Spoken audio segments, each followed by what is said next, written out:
Wow, we've been gone for a long time. We have so much to get to for both the men's and women's squad. The men were in the Big Apple for a battle of Penn State. Then the 10th-ranked Denver Pioneers came to Lina for the first time since the 70s. We have a six-pack of women's games to get to, all right here on Big Red Faceoff.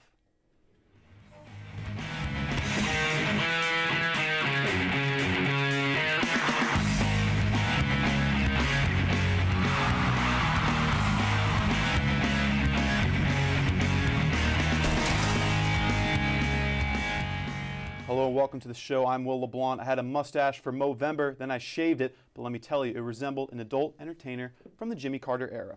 Now I'm alongside Alex Barthmeyer, men's analyst right here. We're going to be breaking down the men's highlights as, speaking of the Jimmy Carter administration, he was in office the last time Denver visited the East Hill, but all that changed this past weekend when the 10th national-ranked Pioneers rolled into town to duel with the red-hot Big Red. Now the Big Red entered the weekend, have won their last three. We're going to take a look at the highlights from Lina-ranked Cornell. Trying to stay hot.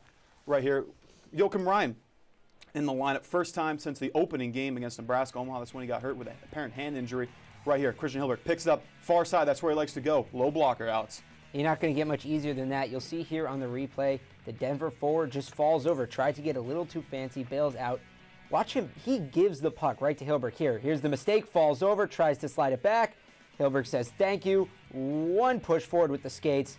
Wrister. Top shelf. That was Will Butcher with the turnover. He's on the preliminary roster for the U.S. junior team. Now here we go. Daniel Doriamis puts it right in front. That's Trevor Moore with the finish. Denver ties it at 1. And that's just a beautiful backdoor pass right there from Denver. Now on to the second period. Cornell trying to get the lead. That's Christian Hilbert fresh out of the box. He whips it past Crowley. It is 2-1 Cornell. How about Hilbert? You can tell he's fired up. He was having trouble at the beginning of the season. Now he's scoring, and it's really helping this team. Patrick McCarron puts on net. Rebound loose. That's John Nisley, third of the year. For the first line center, Christian Hilbert absolutely got hammered on this play. We're going to take a look at it right here.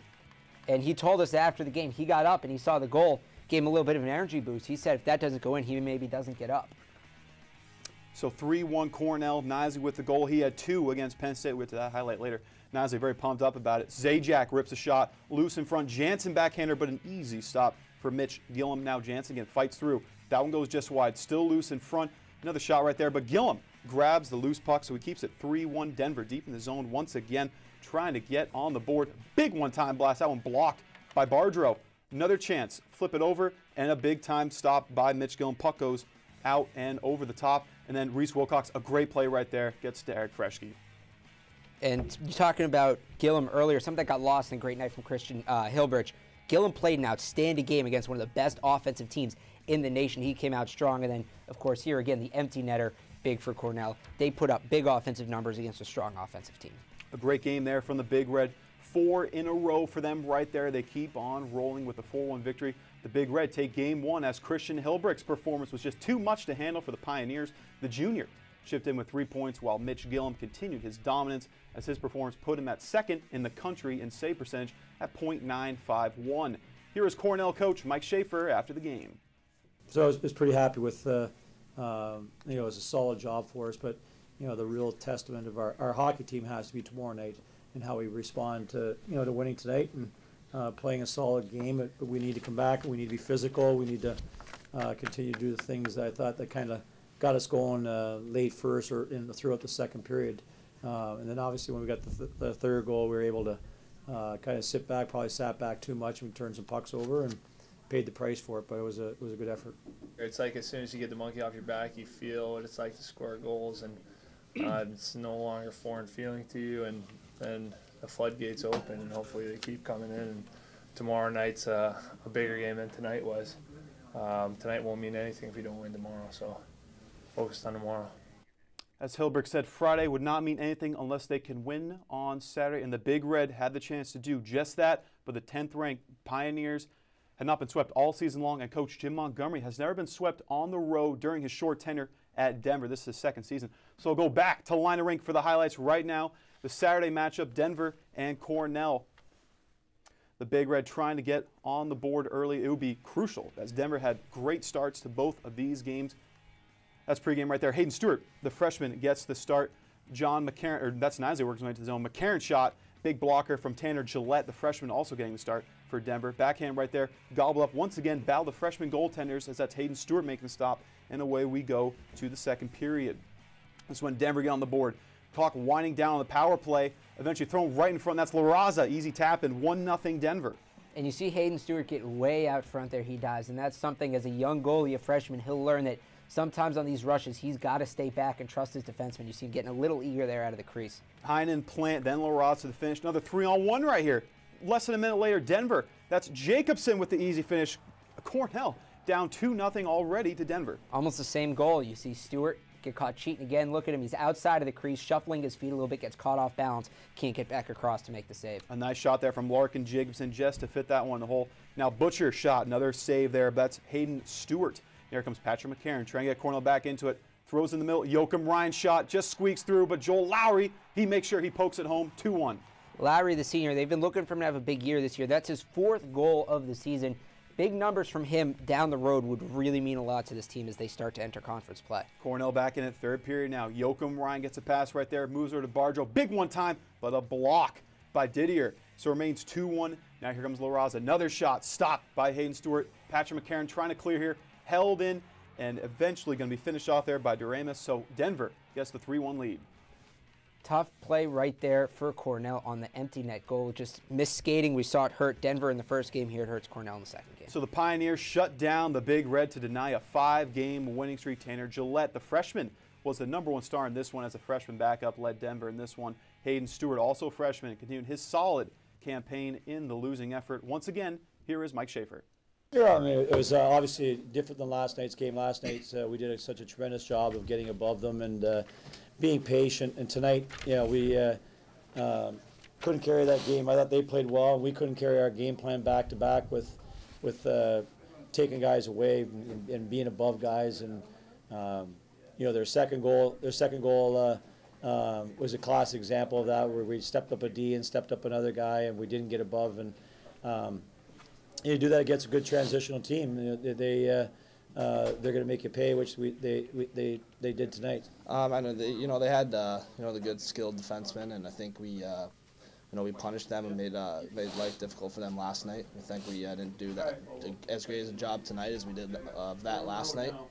Even with the loss on Saturday, the Big Red finished the first half of the season strong as an 0-3-1 start. Could have plagued Cornell, but they bounced back to finish out the first half at 5-5-1. Here is Jonah Restuccio to talk about the Big Red's ability to come back and salvage the fall semester. Going into Saturday night's game, the Cornell men's hockey team put their 4-game win streak on the line against a top 10 team in Denver. CU beat DU 4-1 the night prior, but the Pioneers were able to get the upper hand last night, ending the Big Red's hot streak. It's just when you play good teams, that's the reason you want to play good teams, is you want to get better by the end of the year. And that series will make us better as teams, as a team, and it'll make us better as individuals, knowing what we need to do. Cornell sits at a .500 record, but that's not where they want or wanted to be at the start of the season. After a very rough start where they posted a record of 1-4-1, Coach Mike Schaefer's team looks to have gained a jump start going into the midpoint of the season. We've come a long way, especially from such a rough start. I think guys have done a good job of staying positive and battling back. I mean, obviously 500 is not where we wanted to be at the start of the season, but it is where we are, and I think with our start, we're happy getting back to that. Over the last few weekends, we've really figured out our type of game, and it's really been successful over the last few weekends. And now getting back to the 500, we know where we're at. We know what we need to do every night to be successful, and I think that will help us moving forward. Tonight marked the annual teddy bear toss, where fans bought teddy bears just like this cute little guy right here to throw into the ice after the game. These teddy bears and all the proceeds raised tonight will go towards an Ithaca charity during the holiday season. Cornell is off until after Christmas break, where they will travel to Florida for the Florida College Classic. With the Big Red Faceoff, I'm Jonah Restuccio. Thank you very much, Jonah Restuccio, for the package right there. Now, that was last evening. That ended the Cornell Big Red's 4-game winning streak, but that all started a few weeks ago with Yale, Alex. Yes, it did. Cornell getting an early shot, an Ivy League opponent, and they made it count. Now, it was absolutely a phenomenal performance from the Big Red to get back on track, especially in the ECAC. Let's go to the lineup, take a look at the highlights in this one. So the Big Red, having lost the previous game to St. Lawrence, trying to get back on track.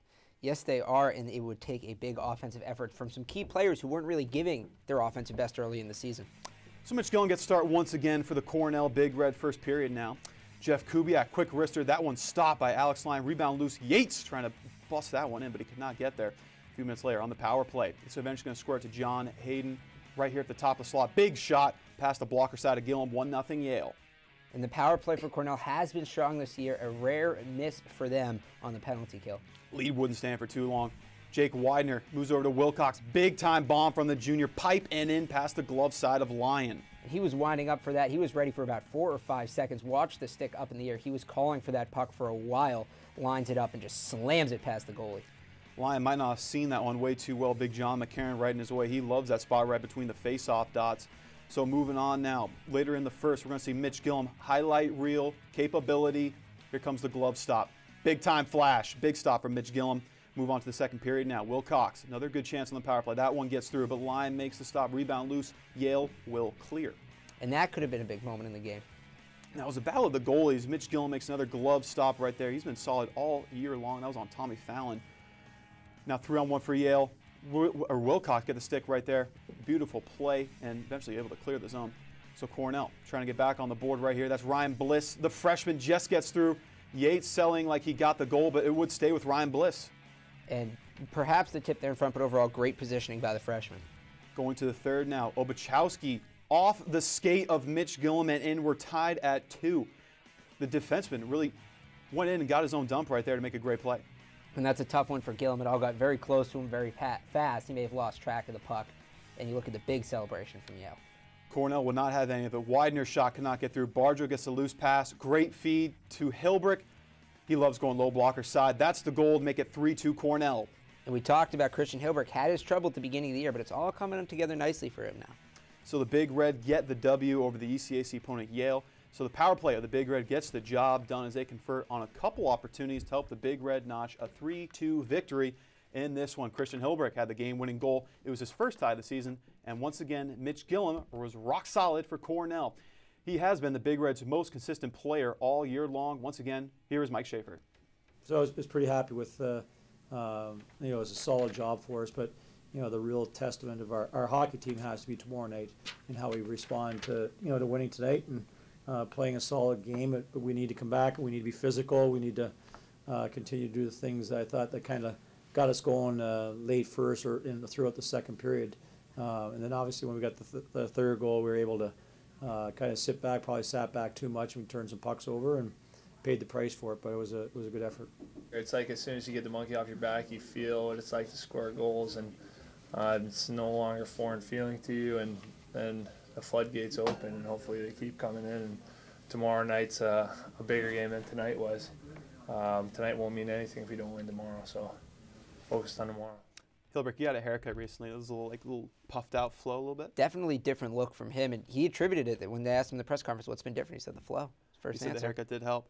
Now, Cornell did notch the win over Yale 3-2, but as Christian Hilbrick said so many times before, Friday wouldn't matter unless they convert again on Saturday. And who do they have on Saturday, Alex? The Brown Bears.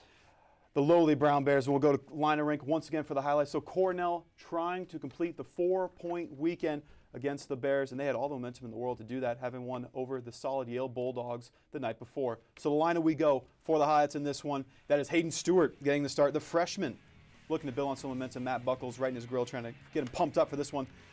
First period we go. Holden Anderson will get the puck right about here after he gets it from John McCarron. He'll fire one on, and a tip right there. Joel Lowry, the senior, a great play, nice hands. And the key for this team this year seems like it's been starting fast, and they did that against Brown. They got ahead early. That helps them play their style. Power play again, wider to Bliss. Bliss fires it. His freshman classmate, Dwyer Shantz, second career game, first career goal. Having him back from injury helped them a lot as well. Remember, he missed time at the beginning of the year after getting hurt in the preseason. Bliss once again works it down low. Barjo, Widener, big slapper. That one hurts, but it's going to count as a goal. Christian Hilbrick points to where it hurts. 3-0 Cornell. A big offensive outburst in the first.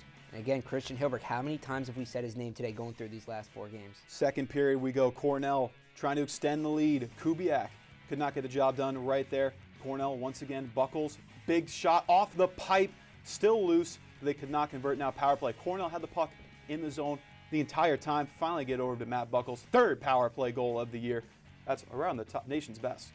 Yes, it is. This power play has been a big reason why this team is succeeding. Sometimes they struggle in the 5-on-5, but they can use the power play to jumpstart their offense for the rest of the game. Still in the second, big energy. Eric Freschke pushes one on net, but a stop is made right there. Remains 4-0 Cornell. To the third we go.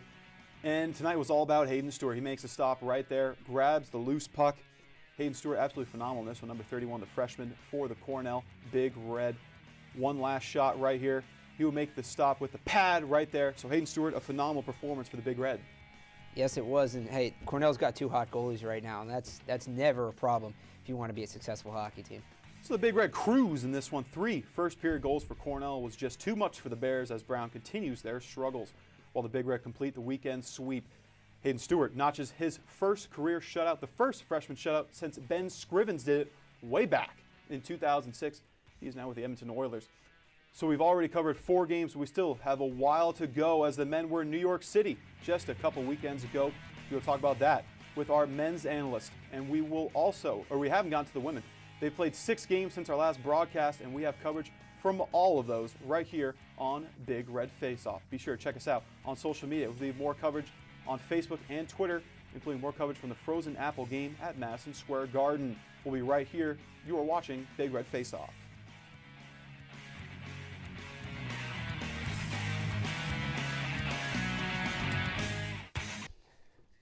Welcome back once again to Big Red Faceoff as we continue our post-Thanksgiving show right here on ICTV.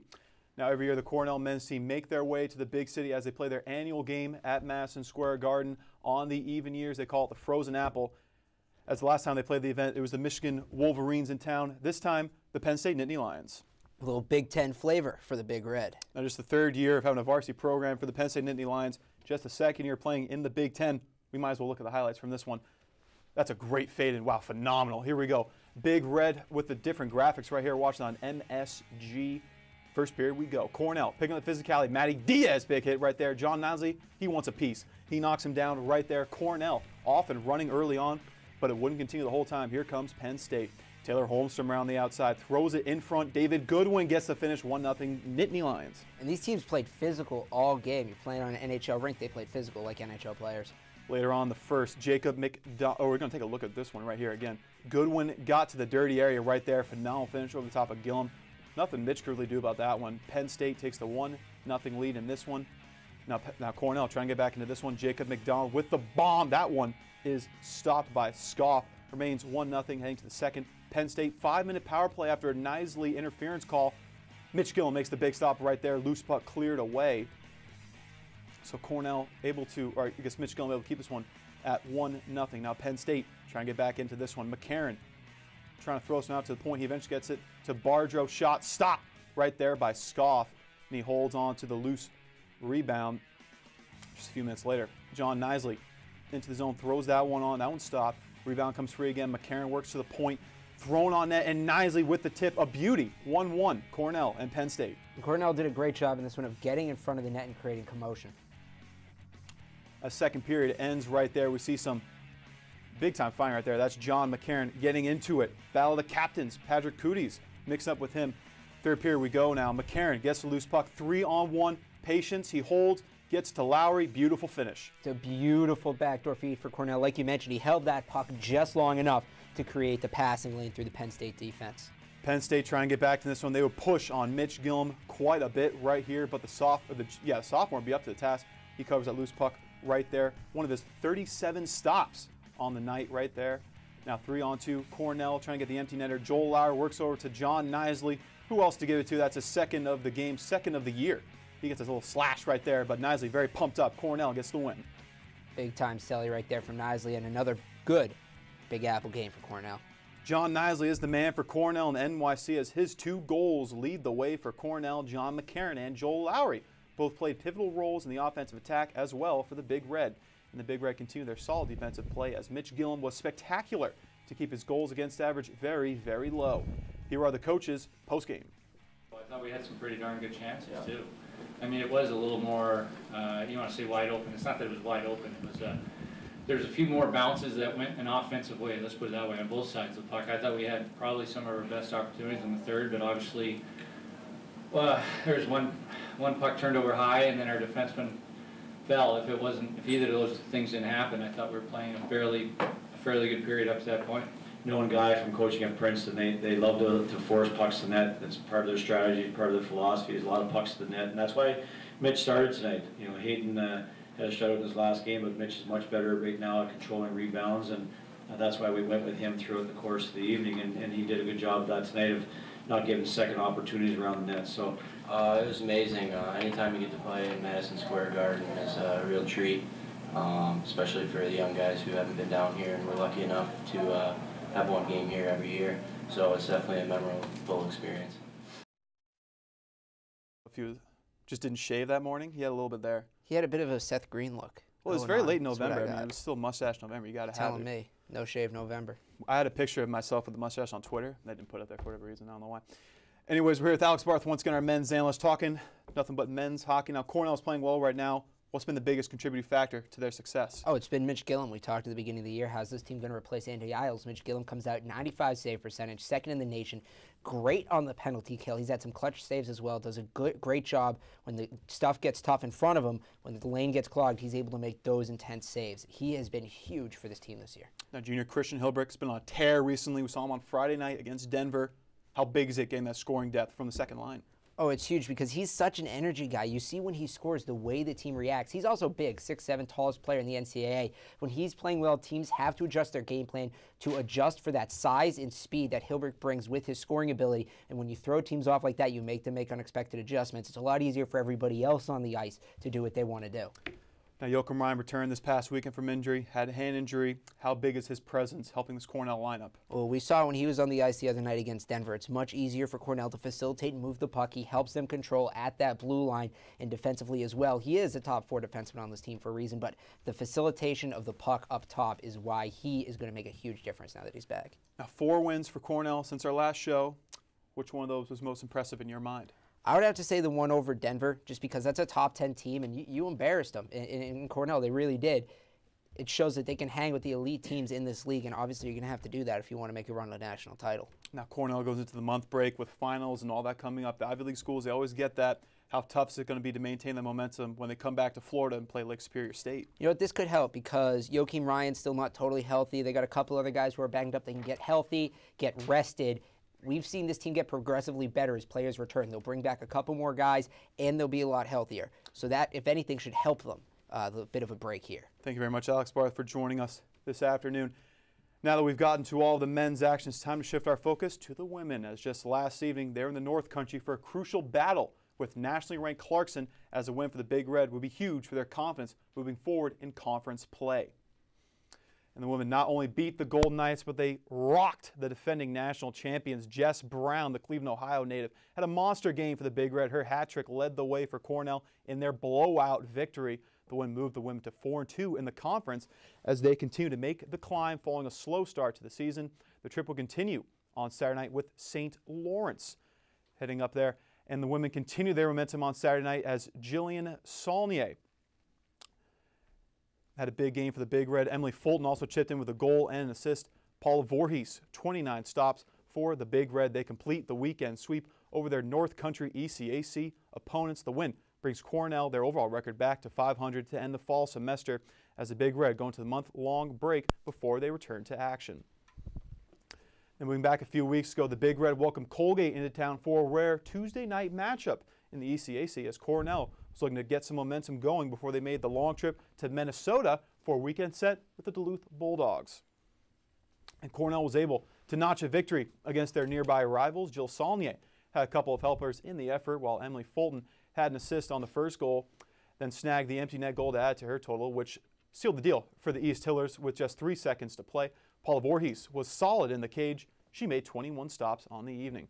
Now, as previously mentioned, the women's team had to make a long trip to the Great Lakes region as a visit to Minnesota Duluth was in the works for the Big Red following their Tuesday win over the Raiders.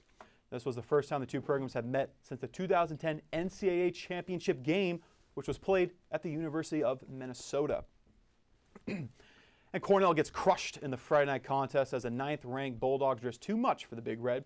Zoe Hickel led the way for the Bulldogs as her 2 goals sparked the Bulldogs, who had a lot of scoring balance in this win. Emily Fulton was a bright spot for the Big Red. She had 2 points on the night for the Big Red. Now, Cornell had a chance to salvage a weekend split on Saturday evening as they stayed in Duluth to try and even things up with the Bulldogs, which would be a huge split for the Big Red, especially on the road against a top 10 team. Now, unfortunately for the Cornellians, they were not able to get the weekend split as the Bulldogs overpowered the Big Red once again to earn a weekend sweep. Kayla Black earned the shut over Cornell. Her 22 saves led the Bulldogs to victory. It was the first time the Big Red had been held scoreless since November 1st when the Quinnipiac Bobcats shut out Cornell at James Lina Rink. Now, a tough road trip for the Big Red, but they came back to the friendly confines of Lina a week later, and we'll have the highlights from those games with Mercyhurst and Syracuse, as well as our women's analysts who will be in studio to break down the previous few weeks of games for the Big Red. We are back once again right here on Big Red Faceoff as we keep rolling on our final show of the year. Now, the funky schedule continued for the Cornell women's team this past week as a very rare Monday evening matchup pitted the Big Red against the number 8 nationally ranked Mercyhurst Lakers with a chance to bounce back from a tough set against Duluth for the Big Red. Now we go back to the East Hill for the highlights in this one. Cornell trying to get some momentum back. They're doing it against the Mercyhurst Lakers, who have knocked the Big Red out of playoff contention for the last couple of years. So away we go to the Lina Rink here. Jake Chernock, our women's analyst, helping us out with the highlights right here. Big Red trying to get going once again. They're taking on the Mercyhurst Lakers. You see right there. First period, scoreless. It's Mercyhurst Emily Janiga, great name. Wraparound eventually stopped by Paula Voorhees to continue on the first period. Stretch pass right there finds Carolyn DeBruin. She puts a slap shot on Amanda McKella, but an easy stop for her. Keeps the game scoreless. Cornell threatening once again. Jess Brown, her attempt right there. Another stop by McKella. She grabs the loose puck. And now Cornell would finally break through later on the first period. Brianne Jenner gets it to Morgan Richardson. Her shot finds a way home, a tough angle, but Cornell gets the lead 1-0. Yeah, good things happen when you put the puck on net, and that's exactly what happens here. It's not necessarily the prettiest goal you ever see, but they all count. Goes in 1-0 Big Red. See, Mike got a tip right there from a Mercyhurst defenseman's stick right there. Either way, counts the same 1-0 move on the second period. Some nice defense from Cornell. Janae Mahadeo had a shot right there, blocked by Jill Saulnier, and the game remains 1-0. But on the next rush, Taylor Accursi right here fires a shot on Voorhees. The rebound right there. That one just slips by. 1-1 the score. Hannah Bale got the goal right there, excuse me. So Mercyhurst on the board, tie the game 1 to the third period. We go, and this one would remain tied for the rest of the game. Paula Voorhees makes a stop right there. Now back and forth we go. Hannah Bunton trying to get things going. That one stopped by the glove of McKella to remain 1-1. Emily Fulton trying her best to get Cornell on the board in overtime. She gets up and over, but that one goes just wide, so Cornell unable to tie the game. Excuse me, now we go to overtime. Brianne Jenner with a chance to get the win over to Saulnier. Back to Jenner, but a big-time glove save by McKella. That one was a game saver, Jake. Yeah, highway robbery there on the Canadian Olympian. Great save there, and Mercyhurst earns the tie. Now, the Big Red earn a tie with the Lakers, which is a solid result for the Big Red, who improved their record to 3-6-1. Morgan Richardson was the lone goal scorer for Cornell, while Paul Voorhees had a great night between the pipes. She had 27 stops. For the Lakers, Hannah Bale had the only tally, and here is head coach Doug Darrell after the game. Well, I think, again, just being a little more conscientious defensively, getting above our checks, working harder on the back check. I thought positionally we were a little better than we've been in the defensive zone than we've been in the first half of the season here. And then offensively, I thought we could have supported the puck a lot better than we did. I didn't think we possessed it very well down in the offensive zone, but we did have some glorious opportunities that we didn't cash in into. We had a couple of breakaways, and then really good opportunity in the overtime as well, and their goaltender came up big for them. I think overall it wasn't too bad for us. I mean, got a point out of the night, and obviously always stuff that we have to work on, but I think we were happy with kind of our battle level tonight. Another look right there, Brianne Jenner. She had a great chance to win the game in overtime. We're here, Jake Chernock, once again, our women's analyst, help us break down this game now. They had Mercyhurst on Friday. How much different is it playing, or excuse me, they had Mercyhurst on Monday. How different is the Syracuse team on Tuesday? Well, it's weird playing 2 games in the middle of the week. Usually you don't have Monday, Tuesday, just Friday and Saturday. But the Big Red responded well to this weird schedule, and we'll see how they did against the Orange on Tuesday night. Now Cornell trying to push their ECAC conference record to 2-2-1, and we'll go back to Lina Rink for the highlights right now. Cornell trying to get some momentum going once again. We'll go right to the beginning of this one. Opening shot right there. It was Amelia Bone getting the start for the Cornell Big Red. We're going to pick this up in the first period. It is scoreless now. Jess Brown, wraparound try, stop, but Brianna Veerman right there for the tap, and Cornell goes up 1-0. Beautiful play there. Gets to the dirty area and able to find the rebound. As you'll see right here, the wraparound doesn't go, but but the rebound chance does. 1-0 Big Red. Still 1-0 Maroon in the second period now. It's the Jill Saulnier show. She gets it right there. Quick shot and a score, 2-0 Big Red. Yeah, it looks like the goalie might have gotten a piece of that one there, but she doesn't get enough, and the Big Red go up 2. Now Melissa Piancenti will get the goal right there to make it 2-1. Syracuse trying to fight back right here, Jake. Yeah, absolutely. Good effort here by the Orange. They strike back. They cut the deficit in half. Now that'll be the closest they'll get. Hannah Bunton gets free right there. She makes a 3-1 big-time goal from the sophomore. Yeah, beautiful move there to get herself some space, and then buries the easy opportunity from the spot, one of her favorite spots on the ice. Now third period we go. Jillian Saulnier cannot put away, but Emily Fulton grabs the loose change. That's the Fulton-Jenner-Saulnier line. They are dangerous. Yeah, absolutely. Since Jenner and Saulnier were reunited on the top line, it's been huge for the Big Red, and they strike again right there. Another goal right there. O'Connor shot gets deflected off a skate. Take a look at it one more time. Jake, break this down for us. Erin O'Connor has been huge for the Big Red so far this year. She's a freshman. She stepped up in a big way. She gets the puck on net, deflection, and the Big Red get another goal there. Now Syracuse will stay alive right here. Piancenti gets in tight over the top of Amelia Bone and in, makes it 5-2, but that was not enough. The Cornell Big Red very strong on the evening. Bunn puts the icing on cake with a goal right there, makes it 6-2, so Cornell gets the W. Now 3-goal output in the closing period leads the Big Red to victory on Tuesday as Cornell proved to be too much for the Orange.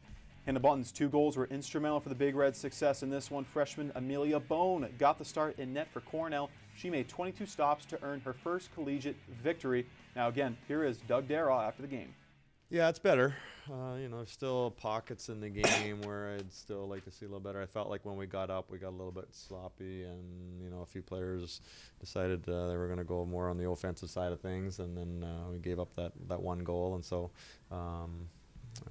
but overall, generally speaking, I did think we were more consistent tonight, both offensively and defensively.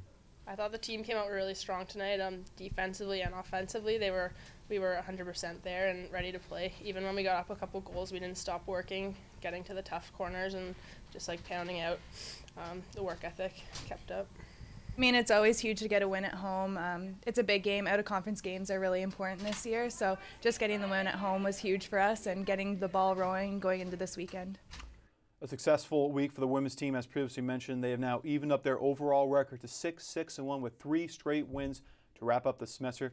Now talk about the women's team. We're going to bring in our women's analyst, Jake Chernock. Jake, how you doing? Great. Well, how are you doing? Always phenomenal now. A tough start to the season for the women, but they have come on strong recently. Who has led the way for the Big Red? Well, they've had a very balanced, dynamic scoring attack. They reunited Jillian Saulnier and Brianna Jenner on the top line, and that's been huge for the Big Red. Jenner and Saulnier both playing very well now. Emily Fulton has also stepped up big time for the Big Red. Total team effort, and they've been much better of late. Now it's been a young defense for Cornell. Very young defense indeed.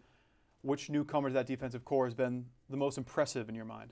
Well, I think it's got to be Erin O'Connor. This is a player that is tied for first right now in the nation among freshman defenders in both power play goals and power play assists. She's having a great freshman year so far on these two. We just saw her a couple minutes ago in the highlights with doing a great job getting an assist on a power play goal for the Big Red. She's been huge, and she's going to need to keep it up for the Big Red going forward. Speaking of huge win for Cornell over Clarkson. How big is that win for their confidence? Well, anytime you could take out the defending champions, that is a huge win, and they did it in pretty dominating fashion as well. 8-3 win. I mean, there's not much else you could say about that. They dominated that game. Huge win for this team going forward. Remember, this is a team that we thought was going to be contending for a national title at the beginning of the year, and now they're showing it. Thank you very much, Jake Chernock, for your help right there.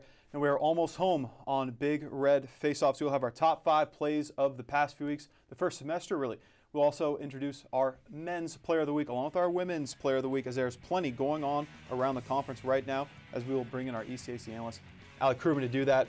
Stay with us right here on Big Red Faceoff on ICTV.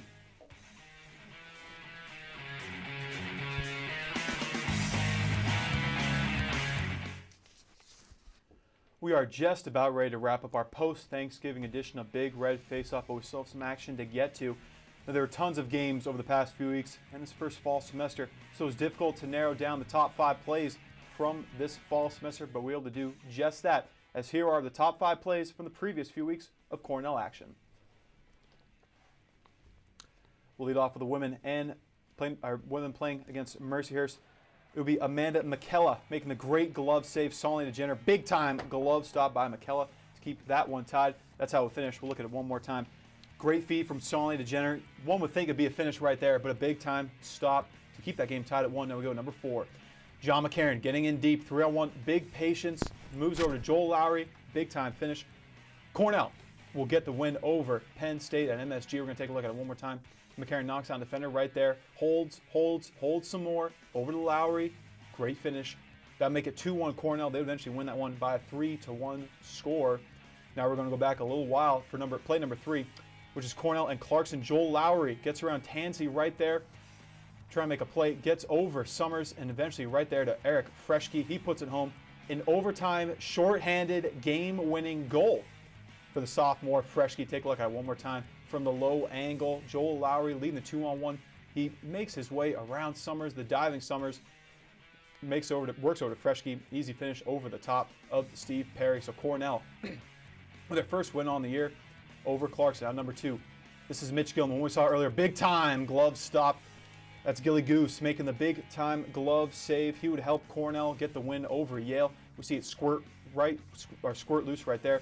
Big time glove from Mitch Gilman. Now our number 1, if you've been watching us, it's pretty easy to decide.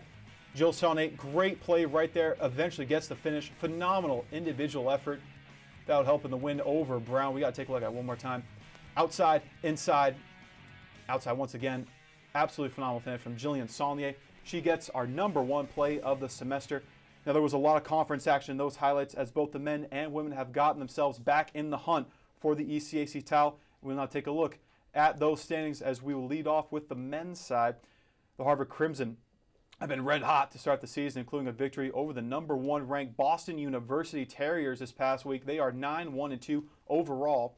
Sitting in second is the Quinnipiac Bobcats, who have a 6-2 conference mark and have already reached the 10-win plateau on the season. After that, the standings tighten up as Cornell finds themselves in 10th place, but they are just 3 points behind the 4th place Yale Bulldogs. Now we'll shift over to the women's side of the ECAC now. The Quinnipiac Bobcats have been dominant this season. They are 13-1-3 overall, including a 6-1-2 conference mark. That is good enough to put them in first place. Just a point behind those Bobcats, though, are the Clarkson Golden Knights. They are 6-2-1 in the ACAC. Harvard and St. Lawrence are in a dead heat for third as both squads have 11 points on the season. Then Cornell and Princeton are tied for 5th.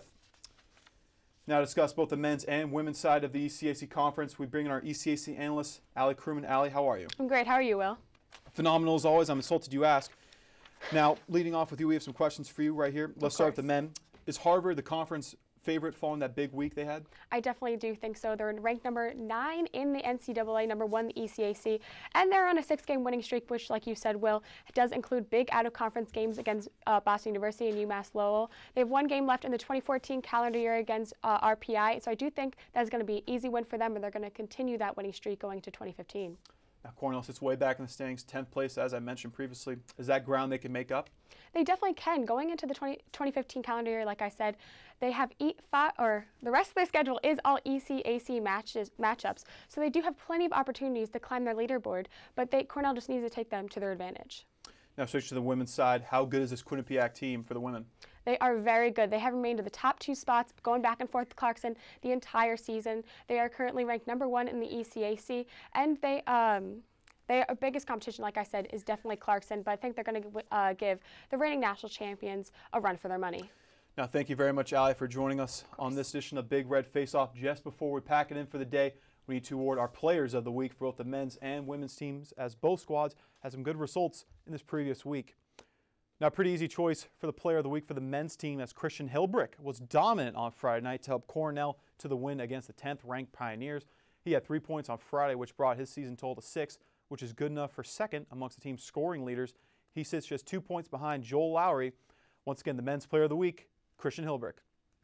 And on the women's side, we could not pick just one, as Jess Brown and Brienne Jenner will share the crown for the week, as both forwards had explosive weeks to help the Big Red to a 3-0-1 mark. Brown had that hat trick against Clarkson on Friday, which brought her point total on the season to 9.